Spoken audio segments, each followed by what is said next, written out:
Wow, nakafocus lahat sa akin. Na-pressure ako dun sa few words. Na-pressure ako dun sa few words. Normally kasi po, known ako po dun sa amin, sa Bicol, sa Batangas, in any organization I've been into, ang speeches ko po is divided into 100 parts. Okay? Pero dinidivide ko naman po by 20. So nagiging 5 divided by 5, isa na lang talaga. Okay, but first and foremost, I'd like to take this opportunity, to congratulate and to the newly inducted officers of PCCI Marinduque. But don't have to. I will definitely have to acknowledge the presence of our governor, Mel Go, and our Congressman Ray, and our mayors Joel and James, and meron pa ba? And all the national government agencies that are here right now. To tell you frankly po, as Area Vice President for South Luzon, para to give you in a proper context, we have Regional Governor Ana Luceman, who come from Puerto Princesa, who is in charge for the Region 4B. Okay, I'm a past Regional Governor of Bicol, Region 5, and we have our Region 4A headed by May Ann Katigbak and Region 5 Gilbert Albero. So right now po, as Area Vice President, I'm handling the 3 regions and I'm part of the National Board of Officers in the PCCI. So with that in mind, first and foremost, sabi ko kanina, sino yung nandun kanina nung sa chamber workshop? Wait, so pwede na muna po kayong lumabas kasi pareho lang ang sasabihin ko. Okay, kidding aside, as I've said a while ago, hindi ko po pinremp yung sasabihin ko ngayon. Because my message right now with you, especially the members of the chamber, is that I would like to impart in you the 3 main characteristics of a vibrant chamber. Nabanggit ni Governor, vibrancy. Okay? So ito po ang dalhin sana ninyong kaalaman with regards to how you can consider PCCI Marinduque as a vibrant chamber. 1, okay, it has to have a credible representation. Anong ibig sabihin ko po nun? Unang-una, ang ganda ng representation agad. Bawat munisipyo, Mogpog, Boac, Buenavista, Gasan, Santa Cruz, Torrijos. O, ano, tanda ko agad. O, kasi kanina, galing dun sa Mogpog, nakita ko to ganito. Papasok ka sa Mogpog para makarating ka sa mga bayan-bayan. Tama po ba? O, napansin ko po yun. But definitely po, yung representation pa lang ng bawat munisipyo is good enough. Okay, but let me make it this again an opportunity to inform you that much better din po ang representation nyo is coming from the different industry. Why? Pag po lahat yan ay puro gasolinahan, puro yan ay sa hotel and grupo lang yan nasa tourism, grupo lang yan ng mga dapat po coming from the different industry para po maging credible yung representation nyo, not just to the mayor, but to the governor. Okay? Wala kayong karapatan magsalita na yung pala, ang pinaglalaban nyo lang sa isang industry. Okay? So dapat po credible yung representation. And how do you do that? With this kind of yung kaninang ginawa natin. Members should be informed. Ano ba ang meron sa chamber movement? Ayaw natin, wag niyong gawing mag-imagine ang mga members. I'd like to congratulate President Rosette for having that initiative to really come up with a new set of officers and a new board of directors. Okay, why? And yun nga, may chamber development. Pwede na kasi wala yun eh. Pwedeng induction agad. Mamaya walang kalam-alam. Ano ba ang pinapasok niyo sa chamber movement? Diba? Especially mga originals o panahunan. Medyo nag-innovate na din po. Nag-elevate na po ang Philippine Chamber of Commerce and Industry. So once again, credible representation. How do you do that? Always keep the members informed. Okay? Through dapat tama ang representation and meetings. Dapat may board meeting, dapat may quarterly GMM. Okay? Kasi ang hirap, maniniwala ba sa inyo si Governor? Malaman ni Governor, hindi naman po nag-meeting yung mga yan. Ang lakas ng loob mag-advocacy. Okay? And the second, characteristic of a vibrant chamber, engage and participate in inspired members.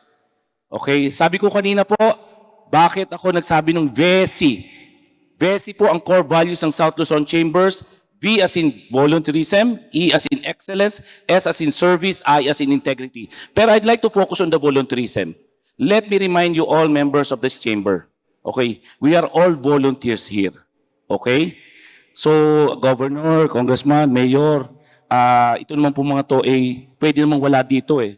Libre lang daw kasi pagkain kaya pumunta rito. Balita ko lang. Hindi.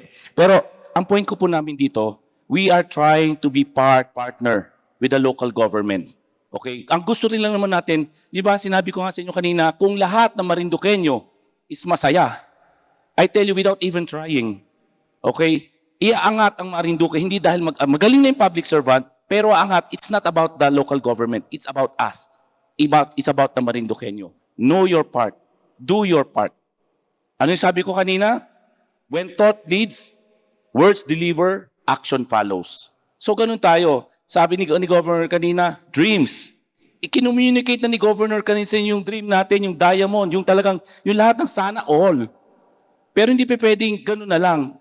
Sinasabi ni Gov sa inyo, okay, so samahan nyo siya. Okay, and I assure you, Gov, with Philippine Chamber of Commerce and Industry, especially now is reinvigorating. What I can assure you, yung pong inyong mga is matutulungan kayo with yung mag-ingay. Like we will be having our SOLABC sa Southern Luzon Area Business Conference coming June. Make it sure, PCCI Marinduque, dala nyo ang inyong mga resolutions for Marinduque para maisama natin sa mga resolutions for the area kasama ng Region 4B. Okay? Yun po, hindi ko naman sabing pag sinabi natin ibinigay natin, gagawin nila yun. Pero sabi nga uli ni Governor, at least may sinabi muna tayo. Kasi you have to communicate. Again, pero hindi rin nagpunta rin si Pres Roset lang. Parang paano mo maniniwala yung mga nasa national na presidente lang ang pumunta? Dapat full force. Diba? So, engage inspired membership. Okay? And we do that also. How do we engage membership? We do activities like trade forums, policy. Dapat, I would suppose sana dapat kayong miyembro ng Development Council ng ng inyong mga munisipyo, ng inyong mga ng local government. Yes, lahat yan dapat minemembrohan ninyo. Okay? So that's how you engage the members. Bigyan nyo ng mga responsibilidad. Hindi lang tagapalakpak. Okay? And the third characteristic, patatlo lang po to, third characteristic is effective advocacy. Hindi po pang sariling advokasya. Okay? Especially, there will come a point in time na feeling nyo the president na lang nagdidesisyon, make it sure all it's a collective opinion. Hindi pa pwedeng opinion ng isa. Okay? Effective advocacy starts with collaboration with the national government agencies like DTI, DILG, TESDA, DA, DICT, DOST, DNR, all the national government agencies which have direct impact with how the MSMEs grow in a locality. Okay? And that's how you can, hindi lang pala po yun, pati higher education institutions. Okay? Collaborate, especially with the local government unit. Okay. Gov, may tanong lang po. Pasensya na, I don't want to be put into spot. May LEDI po na po dito? LEDI po. LEDI po. Yung pong Local Economic and Development Investment Promotion Office. Okay. Yun. Ang maganda po doon, I would like to suggest that under the, nandito, may taga-DILG nakita ko dito. DLG, tama po ba yung LEDI po sinasabi ko? Local Economic Development and Investment Promotion Office. LEDI po. Okay. Bakit parang kinabahan ka? I'm telling you this. Why? Because this is one office, okay, that MSMEs and possible mga investors, dun dapat dumidiretso yon kung may LEDI po. Okay? Pasensya na po, marami po akong masasabi because for the last 2 years that I'm a regional governor in Bicol, I have dealt with all these national government agencies. And to tell you frankly, pag dumarating po ako doon sa kanila, kaharap nila ako, medyo, you know, ang angakapal ko lang naman po makatulong. Definitely po, it's not about me. It's about all of us. Kaya ko po tinanong yon kasi sa amin po, best practices sa Camarines Sur Chamber of Commerce and Industry, we were able to build our own building in a private lot. Why? Because of these inspired, engaged members. Hindi po kami, nagsimula kami parang ganito lang po. Nagsisimula uli. And I tell you, magdi-dream din lang kayo, sana 10 years from now, pupunta ako dito, meron na ring sariling building ang PCCI Marinduque. Okay? And how do we do that? We partner with the local government unit. We don't have to be adversarial. Wag naman puro kayo, puna kayo ng puna. Pumuna po kayo, magbigay rin kayo ng option paano magandang gawin. Especially ngayon, usong-uso ang business permit, nandiyan ang dalawang mayor. Okay? Okay? But, the point is, magsabi kayo. At baka naman pwede. Huwag yung puro na lang kayo, aangal kayo or sa media. Okay, okay lang naman. We have to be constructive in this particular issue. Okay? But kaya sinasabi ako, bakit yung best practice? Kung mamarapatin lang, ako na magsasalita on behalf of our President. Okay? If there's a possibility to help out the chamber by makapag-provide po kayo ng miski isa lang tao lang na to assist them coming from the local government of Marinduque. More of to assist them in yung mga data gathering lang. Kasi for your information po, on behalf of our President, Perry Ferrer, ito, RG, di ba? Tama ba yung sinabi ko? Narinig niyo po, Pres Josette. Okay, this time around, our newly elected President of PCCI, malapit po ang puso niya sa local chamber.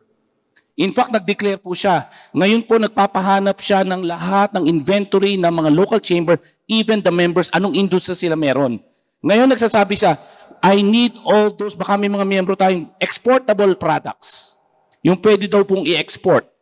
Be it export international or probably export outside Marinduque. Siya mismo po nagsabi sa amin, as Area Vice President, yan, DTI, magkaroon daw ng listahan ng mga pwedeng gustong matulungan. Hindi po sinasabing automatic tulong, but at least pag daw kausap niya yung mga international kausap niya as a chamber movement, ito, titimbil ko sa inyo, unang inulit niya agad, cocoa water. Sobra pong laki ng demand sa cocoa water. Nung tinanong ko naman sa amin sa Bicol, yung mismong dalawang nagpo-produce doon, hindi rin nila ma-serve. Akala ko nga, hindi rin nila ma-serve ang demand for cocoa water. Sa Europe lalo na. So, the point is, this is one way that we can involve these members, okay? And mind you, MSMEs bear the brunt of the 97% of the economy. Okay, 97%. So once, tatlo po, ang vibrancy ng isang chamber, credible representation, because, i-revalidate ko yon, okay? An advocacy without credibility is just a noise. But with credibility, you can influence. Okay? Second, inspired, engaged, participative membership. And third, high, effective, impactful advocacy. Hindi nyo kailangan maraming advocacy ha. Dalawa, tatlo, basta galingan nyo lang. Okay? As I've said a while ago during our Chamber Development Workshop, ginalingan natin. Pero anong hulong sinabi ko? Doon lang tayo sa level na masaya ha. Okay, baka naman mamaya, ginalingan nyo nga, nag-away-away naman kayo, biglang ang mayor ng bawat isa nag-away kasi yung mga chamber na nagre-represent, nag-aaway. Remember, we are volunteers here. Okay? The last two quotes that I'd like to impart on you, okay, is one, nirescribe ko lang po yung sinabi ni JFK sa kanyang acceptance speech noong 1969. Di ba, ang sabi ni JFK, ask not what your country can do for you, but rather ask what you can do for your country. Ito po, nirephrase ko from Hoover S. Picard, ask not what your chamber can do for you, but rather ask what you can do for your chamber. And the last quote that I would like to impart on you, be the reason that people still believe in the goodness of other people. Maging mabuting tao lang po tayo, and thank you very much po sa inyo. And appreciated ko po kanina yung putong or tubong kung tawagin. Maraming salamat po. And mabuhay again, PCCI. O, di ba? Pahabol, di ba? Hindi. Actually, baka lang po makalimutan kasi masyado kami na-excite with your enthusiasm on joining this particular event, the induction of newly inducted officers.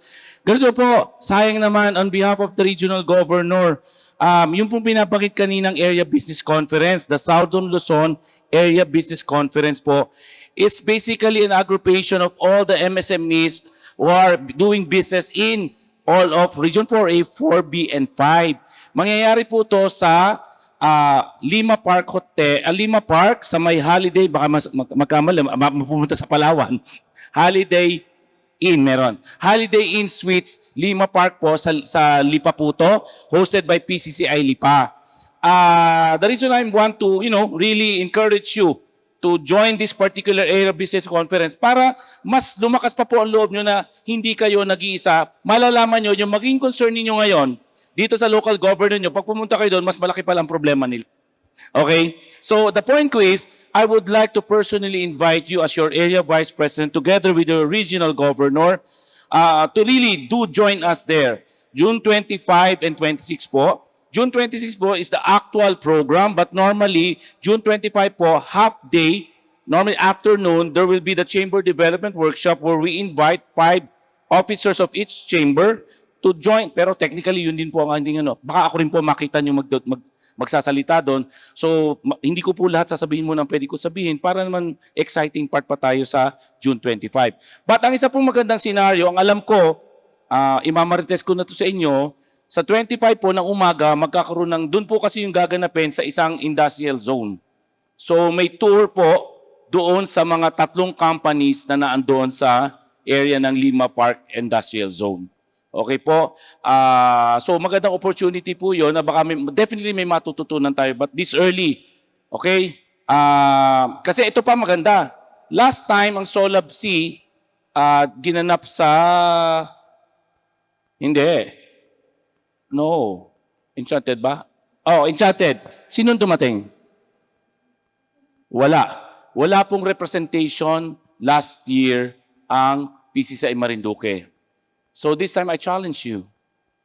Magkakaroon po tayo ng biggest delegation. Opo, magkakaroon po. This time around, papausuhin po natin ang biggest delegation. Ang ibig sabihin ng biggest, matadala-dala ang yabang. Okay? So this time around po talaga, kidding aside, doon po may papakita nyo kasi yung enthusiasm nyo to do really be a voice of business here in Marinduque. Kasi kung doon pa lang, makikita ko lang doon si Pres Rosette. Okay, si Pres Rosette, anong gusto nyo resolution? Sasabihin, ito lang po, ako lang naman po ang nandito. Diba? Pero kung maraming kasama si Pres Rosette, kita naman. Sayang naman po tayong ganda lalaki at ganda babae ninyo. Sabi nga ni kanina ni RG, ba't puro daw mistisa at mistiso ang nakita niya? Hindi po, pero di ba, yun ang pinansin ni RG kanina. Bakit daw mistiso at mistisa ang taga Marinduque? Kisos dito dati naglagay ang mga Espanyol. Okay? At dito nag-iwan ng kanilang mga alaala. At sabi nga ni, alam niyo in fairness, I would like to acknowledge Sir Adrian kanina. Mukhang siya ay historian ng Marinduque. In such a short, pagaling namin sa port, hanggang dito, ang dami niya nasabi sa amin about the history nung dinaanan namin. Kulang lang pati kapitbahay na hindi niya sinabi niya ang kwento. Pero we appreciate Sir Adrian. Accredited. Kanya naman pala, akala ko naman, talaga nag-aaral, yung pala naman. Tour guide ka talaga? Accredited tour guide, nasa media pa, photographer pa, driver pa. O, di ba? We appreciate that actually. Pero hindi nga, kanya pala, dami talaga niyo nasabi. Every 100 meters, may nasabi siya, kaliwat kanan. Yun na napasi ko, kinumpute ko na, 15 kilometers away, ang Balanacan, papunta doon sa Buwak. Uy, in fairness ngayon ko lang kasi ako all this time, ang pagkakabanggit ko sa Buwak is Bowak. Yung pala Buwak. Tama pa ba? Imagine mo, I have to be here para malaman kong Buwak pala, hindi Bowak. Diba? It's all because it's Buwak. Diba? Pati yung history ng Buwak. Diba? Okay? But then again, kanya ko po humawak uli ng mic. Ay, titingnan ko na kung sino mga po. Hindi ko nakita doon sa Solab C. Pag hindi ko kayo nakita sa Solab C, please, yung mga chapter president, magpagawa po kayo ng special power of attorney para pagkikwentuhan natin sila pag hindi sila dumating sa Solab C. Because we intend to have 400 attendees. Okay po, papayag ba ang Marinduque na provincial chamber na tipong, mawa naman kayo kay Pres Rosette, di ba? Di ba? Samahan nyo naman. Di ba? Masama. Hindi pa po bukas June 26 pa po. Baka naman sobrang. Baka bukas kasabay namin kayo bukas pag-alis. Pero very thankful kami. Nasakyan namin, at least flat daw. Kasi dito pala, pagka daw maalon, roro ka talaga. Pagka sobrang alon, dasal ka na lang. Di ba? Pag sobrang wala na. Di ba? Pero thankful kami. Sana bukas, wala ring alon para straight kami. Okay? Masaya lang po ako, kanya ako nagsaganito. Kasi pag hindi po ako masaya, tutulog. Pero mamaya tutulog po talaga kami kasi pareho kami po yan. Okay, kasi alas 12 ako umalis ng Naga kanina just to reach the 7 a.m., 8 a.m. Kaya buti na lang naman, maganda rin ang panahon, kaya nakiaraw yun. So once again, on behalf of PCCI, our President Perry Ferrer, we'd like to extend our deepest appreciation for PCCI Marinduque to given that that opportunity to be vibrant once again. And I challenge you to be part of the PCCI movement, the chamber movement, because all of us will do our share in creating a positive impact to the community we belong. So thank you very much.